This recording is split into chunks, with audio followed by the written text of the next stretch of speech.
നമസ്കാരം. V R pharma guide മലയാള YouTube ചാനലിലേക്ക് സ്വാഗതം. ഇന്ന് നമ്മൾ സംസാരിക്കുന്നത് അയൺ ടാബ്ലറ്റിനെ പറ്റിയാണ്.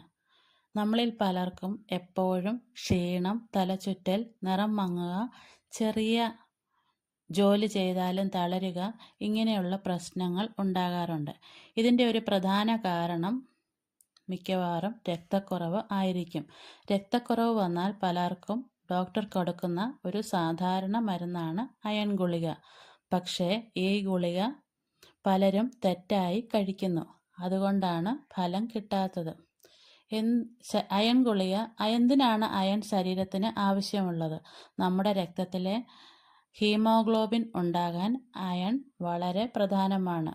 അത് കുറയുമ്പോൾ ക്ഷീണം, തലവേദന, ശ്വാസം മുട്ടൽ, ഹൃദയമിടിപ്പ് കൂടുക, മുടി കൊഴിച്ചിൽ, ശ്രദ്ധ കുറയുക എന്നിവ വരാം. അയൺ ഗുളിക എങ്ങനെ കഴിക്കണം?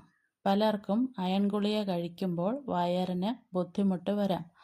അതുകൊണ്ട് ഭക്ഷണത്തിന് ശേഷം കഴിക്കുന്നതാണ് കൂടുതൽ നല്ലത്. ചിലർക്ക് ഡോക്ടർ പ്രത്യേകമായി പറഞ്ഞാൽ വേറെ സമയത്തും കഴിക്കാം. പ്രധാന കാര്യം ദിവസവും ഒരേ സമയത്ത് കഴിച്ചാൽ നല്ലതാണ്. അയൺ ഗുളിക കഴിക്കുമ്പോൾ സാധാരണ ഉണ്ടാകാറുള്ള തെറ്റുകൾ എന്തൊക്കെയാണ്? അയൺ ഗുളിക കഴിക്കുമ്പോൾ ചായ, കാപ്പി, പാൽ എന്നിവ കൂടെ കഴിക്കരുത്. കാരണം ഇവ അയൺ ശരീരത്തിൽ ആഗിരണം ചെയ്യാൻ താമസമുണ്ടാക്കും. അതുപോലെ തന്നെ കാൽസ്യം ഗുളികയുമായി ഒന്നിച്ച് കഴിക്കരുത്. കാരണം കാൽസ്യം ഉണ്ടെങ്കിൽ അയൺ ശരീരത്തിൽ ആഗിരണം കുറയാം. അതിനാൽ രണ്ടും തമ്മിൽ കുറഞ്ഞത് 2 മണിക്കൂർ ഇടവേള വയ്ക്കുന്നത് നല്ലതാണ്. അയൺ ഗുളിക കഴിക്കുമ്പോൾ ഉണ്ടാകുന്ന ഒരു പ്രധാന പ്രശ്നമാണ് മലബന്ധം, കോൺസ്റ്റിപ്പേഷൻ.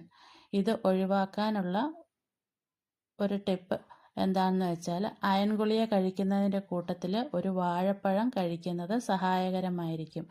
അതുപോലെ വെള്ളം നന്നായി കുടിക്കുകയും പഴം, പച്ചക്കറി കൂടുതൽ ഉൾപ്പെടുത്തുകയും ചെയ്യുക.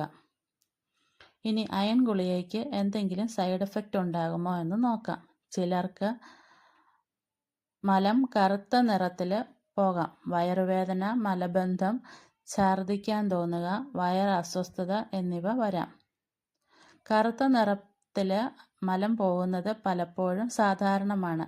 അക്കാര്യത്തിൽ പേടിക്കേണ്ടതില്ല. ഇനി അയൺ ഗുളിക എത്ര ദിവസം കഴിക്കണമെന്ന് നോക്കാം. ചില ആളുകൾ അയൺ ഗുളിക 2 ദിവസം കഴിച്ച് നിർത്തും. അങ്ങനെയല്ല ഇത് കഴിക്കേണ്ടത്. രക്തക്കുറവ് മാറുവാൻ വേണ്ടി ആഴ്ചകളോ മാസങ്ങളോ വേണ്ടിവരും. ഡോക്ടർ പറഞ്ഞ കാലം വരെ ഇത് തുടരണം. ഇനി അയൺ ഗുളിക ആരൊക്കെ കഴിക്കണമെന്ന് നോക്കാം. സ്ത്രീകൾ, ഗർഭിണികൾ, കുട്ടികൾ, രക്തക്കുറവുള്ളവർ, ക്ഷീണം സ്ഥിരമായി ഉള്ളവർ എന്നിവർ. ഇവർ പരിശോധന നടത്തി ഡോക്ടറുടെ നിർദ്ദേശത്തോടെ കഴിക്കണം. അവസാനം അയൺ ഗുളിക ഒരു സാധാരണ ഗുളിക പോലെ തോന്നിയാലും ശരിയായി കഴിച്ചാൽ മാത്രമേ ഫലം കിട്ടുകയുള്ളൂ. സ്വയം വാങ്ങി കഴിക്കുന്നതിന് പകരം രക്തപരിശോധന നടത്തി കാരണം മനസ്സിലാക്കുക. ഈ വീഡിയോ ഇഷ്ടപ്പെട്ടുവെങ്കിൽ നമ്മുടെ ചാനൽ സബ്സ്ക്രൈബ് ചെയ്യുക, ഷെയർ ചെയ്യുക. നന്ദി.